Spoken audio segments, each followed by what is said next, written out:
শীতকাল মানেই পিঠা খাওয়ার নানা আয়োজন। আসসালামু আলাইকুম, welcome back to my channel আনহার রান্নাঘর। আজকে আমি আপনাদের সাথে শেয়ার করছি দুধ খেজুর পিঠা। এটাকে অনেকে জামাই পিঠাও বলে থাকে। দুধে ভিজানো যে কোনো পিঠারই প্রধান বৈশিষ্ট্য হচ্ছে সেটি যদি ভালোভাবে না ভেজে তাহলে খেতে ভালো লাগে না। আর দুধ পাকন পিঠা কিভাবে পারফেক্টভাবে বানাবেন তার সমস্ত টিপস অ্যান্ড ট্রিক্স থাকছে আমার আজকের এই ভিডিওতে। তাই ভিডিওটি না টেনে সম্পূর্ণ দেখার অনুরোধ রইল। প্রথমেই আমি এখানে নিয়ে নিচ্ছি 1 কাপ পানি, দিয়ে দিলাম স্বাদ মতো লবণ। পানিটা ভালোভাবে ফুটে ওঠার পর আমি এখানে দিয়ে দিচ্ছি 2 কাপ চালের গুঁড়া। আপনারা চালের গুঁড়া এবং ময়দা মিক্সড করেও পিঠাটা তৈরি করতে পারেন। চালের গুঁড়া দেওয়ার পর আমি এটাকে ঢাকনা দিয়ে ঢেকে রেখে দিচ্ছি 5 থেকে 7 মিনিটের জন্য। এ পর্যায়ে চুলার আঁচ থাকবে মিডিয়াম লো হিটে। 5 থেকে 7 মিনিট পর আমি ঢাকনাটা তুলে খুব ভালোভাবে নেড়েচেড়ে একটা ডো তৈরি করে নিচ্ছি। এখানে পানির পরিমাণটা নির্ভর করবে চালের গুঁড়ার উপরে।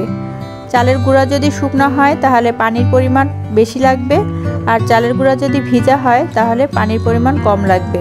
আর এখানে আমি পোলাও চালের গুঁড়া ব্যবহার করেছি, যাতে করে এই পিঠার টেস্টটা অনেক গুণ বেড়ে যায়। ভালোভাবে নাড়াচাড়া করার পর আমি আরও 10 মিনিটের জন্য এটা রেস্টে রেখে দিচ্ছি। ডোটা ভালোভাবে ঠান্ডা হওয়ার পর আমি একটা পাত্রে এটা ঢেলে নিলাম।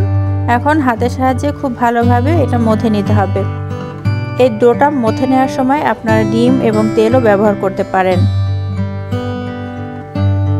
এখন এই ডো থেকে আমি ছোট ছোট লেচি কেটে নিয়েছি এবং হাতের সাহায্যে এভাবে একটা শেপ করে নিয়েছি। এখন ভাজার জন্য আমরা যে চামচ ব্যবহার করি সেই চামচের সাহায্যে আমি সুন্দর একটা ডিজাইন করে নিচ্ছি। এভাবে খুব সহজেই ডিজাইনগুলো করা যায়।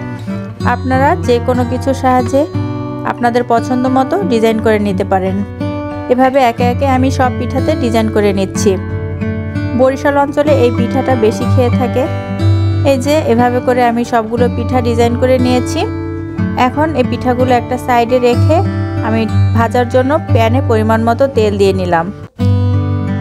এই পিঠাগুলো ডুবো তেলে ভাজলেই ভালো হয়, এজন্য আমি বেশি করে তেল দিয়ে দিয়েছি। এখন তেলটা একটু ভালোভাবে গরম হওয়ার পর আমি পিঠাগুলো একে একে এখানে দিয়ে দিলাম। এই পিঠাগুলো ভাজার উপরও ভেজাটা নির্ভর করে। পিঠাগুলো যদি ভালোভাবে ভাজা না হয় তাহলে কিন্তু ভালোভাবে ভিজবে না। এজন্য চুলার আঁচটা মিডিয়ামে রেখে ধৈর্য ধরে অনেক সময় নিয়ে পিঠাটা ভাজতে হবে। হাই হিটে পিঠাগুলো ভাজলে উপর থেকে কালার চলে আসবে, ভেতরটা কাঁচা থেকে যাবে, সেক্ষেত্রে পিঠাগুলো ভালোভাবে ভিজবে না। এভাবে লো হিটে সময় নিয়ে পিঠাগুলো ভাজলে পিঠাগুলো খুব ভালোভাবে ভেজে এরকম একটা গোল্ডেন কালার চলে আসার পর আমি পিঠাগুলো একে একে তুলে নিচ্ছি। যে পিঠাগুলো ভাজা হয়ে গেছে, এদিকে আমি আধা কেজি দুধ ভালো করে জাল দিয়ে নিয়েছিলাম। দুধের মধ্যে পিঠাগুলো আমি ভিজিয়ে দিলাম। এভাবে ভিজিয়ে রাখবো আমি 4 থেকে 5 ঘন্টার জন্য। পিঠাটা আমি রাতে ভিজিয়ে রেখেছিলাম।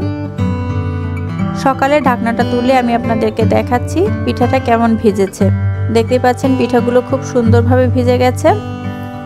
পিঠাগুলো খেতেও কিন্তু খুব ভালো লাগে।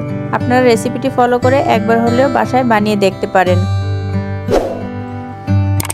এখান থেকে একটা পিঠা আমি আপনাদেরকে কেটে দেখাচ্ছি ভেতরটা কেমন হয়েছে। তো রেসিপিটি আপনাদের কাছে কেমন লাগলো অবশ্যই কমেন্টস করে জানাবেন।